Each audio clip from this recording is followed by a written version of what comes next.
मर जाइए चुल्लू भर पानी में, आप जैसे चैनल को आज के बाद कभी नहीं आएंगे। मर जाइए चुल्लू भर पानी में। पप्पू यादव अरे मैं क्यों मरूं सर, मैं क्यों मरूं चुल्लू भर पानी में? मेरा काम सवाल पूछना, मैं सवाल पूछ रहा हूं।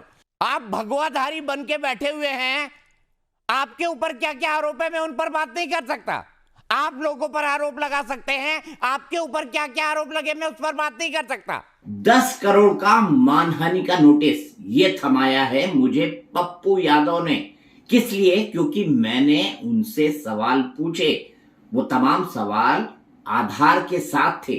पप्पू यादव जी, मैं आपको ये बताना चाहता हूं कि आज तक ना तो मैं कभी झुका था ना आगे झुकूंगा। जो सवाल पूछे वो मैंने तथ्यों के आधार पर पूछे हैं, इसीलिए माफी का सवाल नहीं है, झुकने का सवाल ही नहीं है। और ऐसे अगर झुकता रहा तो खाक कर पाऊंगा जर्नलिज्म।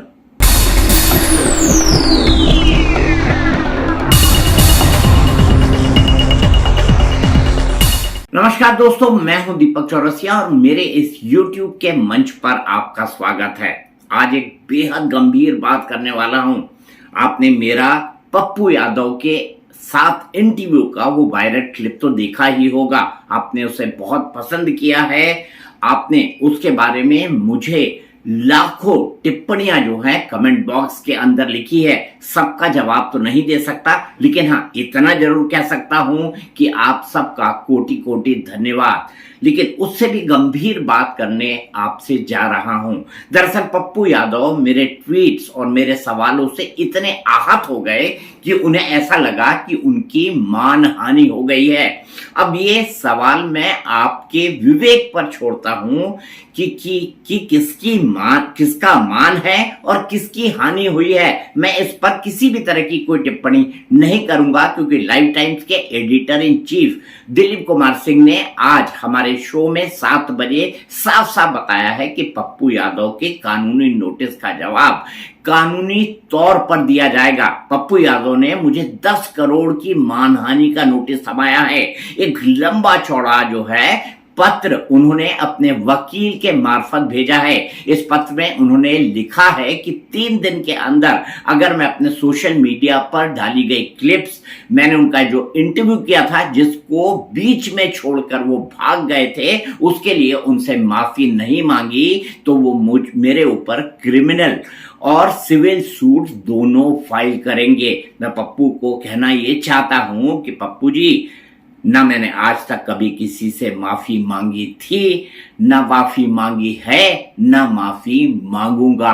आपके लीगल नोटिस का जवाब लीगली दिया जाएगा। आपको पता है आप किस किस तरह की टिप्पणी सोशल मीडिया पर बाकी लोगों के बारे में करते हैं, मैं उसमें जाना नहीं चाहता। आपने मेरे बारे में भी क्या क्या लिखा था और क्या क्या कहा है, मैं उस पर भी नहीं जाना चाहता। कानूनी चीज का जवाब कानूनी ढंग से दिया जाएगा। लेकिन सबसे पहले मैं आपको ये कहना चाहता हूं कि लाइव टाइम्स का स्टैंड, मेरा स्टैंड बिल्कुल साफ है कि ना तो कोई माफी होगी और ना ही आपसे किसी भी तरह की अनुनय विनय की जाएगी, क्योंकि मुझे पता है और मेरे चैनल को, मेरे मैनेजमेंट, मेरे दर्शकों को और पूरे देश को पता है कि आपने जो जो बातें कही हैं या मैंने जो जो सवाल आपसे पूछे हैं वो 100% फैक्ट्स के आधार पर हैं। मैंने ट्विटर पर भी जो कुछ लिखा है वो सब फैक्ट्स के आधार पर है। मैं एक के बाद एक पोस्टमार्टम करूं उसके बारे में आपको मैं इंटरव्यू के बारे में बताऊं, उसके पहले मैं आपको बता दूं कि मैं बिना पढ़े लिखे कुछ नहीं करता। ये देखिए, ये लगी है आपकी फोटो, ये है वो इलेक्शन का एफिडेविट जिसमें आपके ऊपर लंबित मुकदमों की पूरी लिस्ट दी है। यही मैंने अपने ट्विटर पर लिखा है। 41 केसेस की बात करी, 41 केसेस आपके ऊपर पेंडिंग है इलेक्शन एफिडेविट के मुताबिक। क्या मैं इस डॉक्यूमेंट के लिए आपसे सॉरी मांग लूं? बिल्कुल नहीं, ये तो मैं कर ही नहीं सकता। मैंने आपसे इंटरव्यू के दौरान क्या क्या कहा था और मैंने आपसे क्या क्या सवाल पूछे, उस पर आप किस तरीके से भाग खड़े हुए, आइए सबसे पहले मैं आपको वो दिखा देता हूं कि कैसे मैंने सवाल पूछे। और कोई भी सवाल मैं आपको बताऊंगा एक के बाद एक, क्या मेरे सवाल तथ्यों के आधार पर नहीं थे। पप्पू यादव के जवाब पर नहीं, मैं एक एक सवाल की बात करूंगा।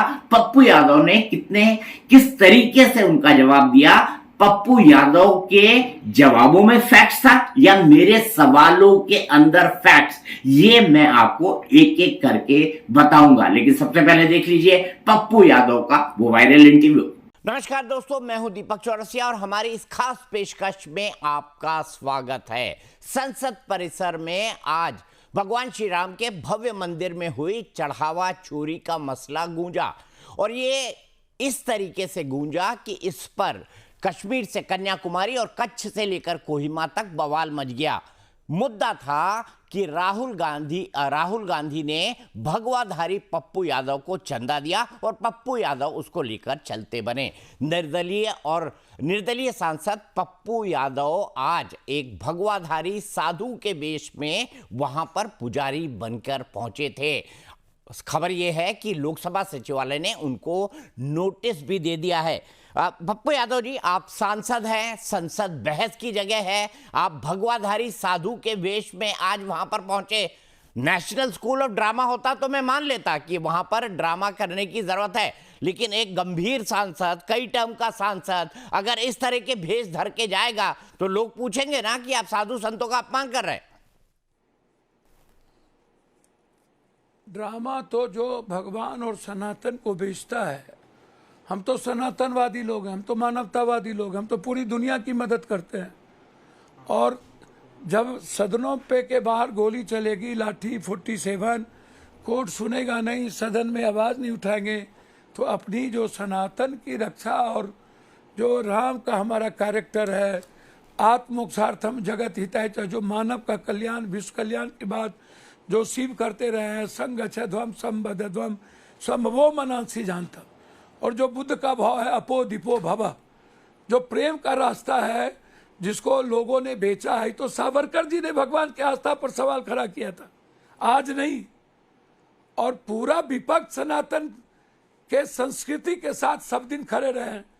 आज भी हमारे नेता राहुल गांधी हो, प्रियंका जी हो, विपक्ष के नेता अखिलेश जी हो या संपूर्ण विपक्ष, देश के जो 100 करोड़ लोगों ने अपना समर्पण भगवान के प्रति जो आस्था दिखाया, वो केदारनाथ, बद्रीनाथ, सभी मंदिर का चोरी कहाँ गया, सब जेवर कहाँ गया? पप्पू यादव जी, ये जो चोरी थी वहां के कर्मचारियों ने की, पुजारियों और साधु संतों ने नहीं। आपको पता है ये बात?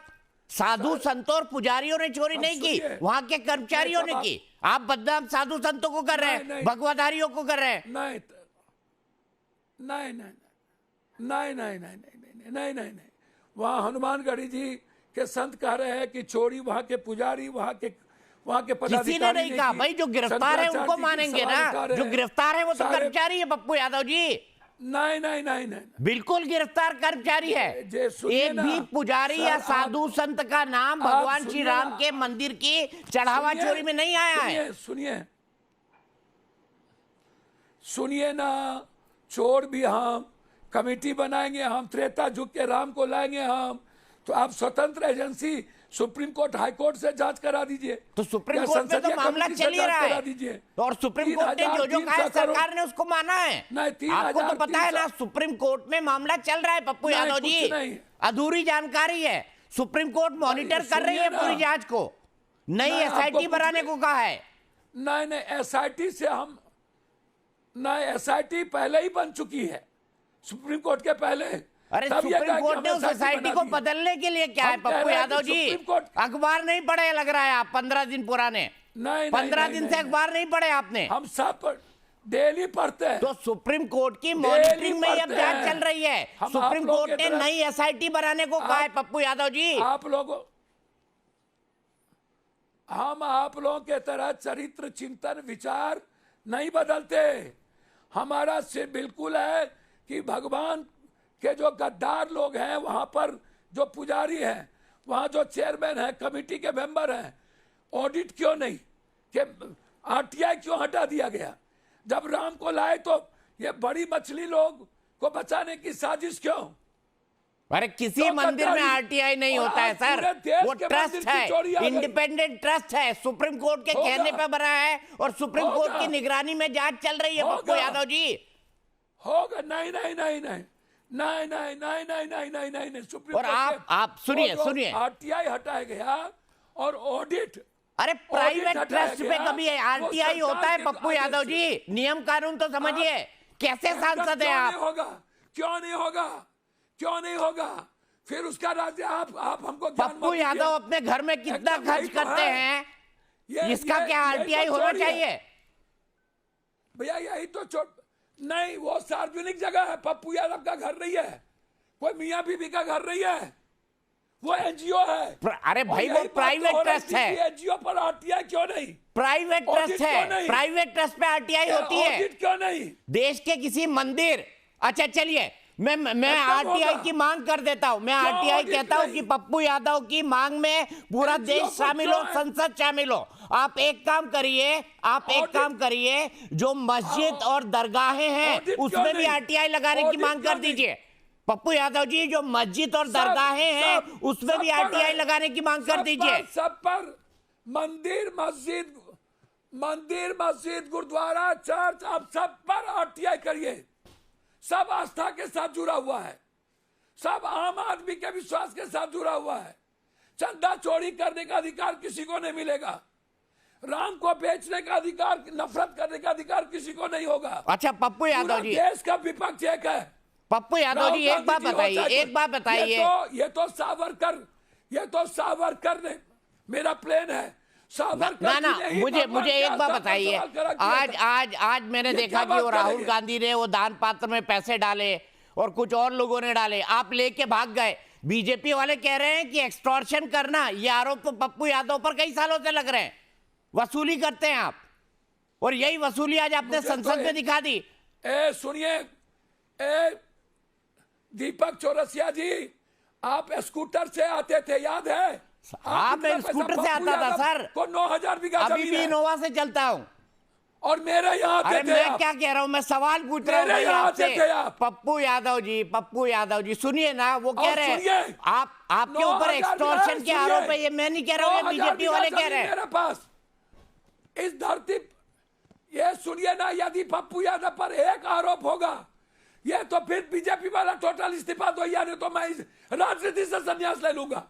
जितना मैं बांटता हूं, ये पूरा का पूरा बीजेपी लूट, तो यही तो आरोप लगाते हैं बीजेपी वाले कि आप लूटते हैं और बांटते हैं। मैं बांटता हूं, लूटते भी है, ये आरोप आप पर लगे हैं। इससे जुड़े कई केसेस चले आप पर।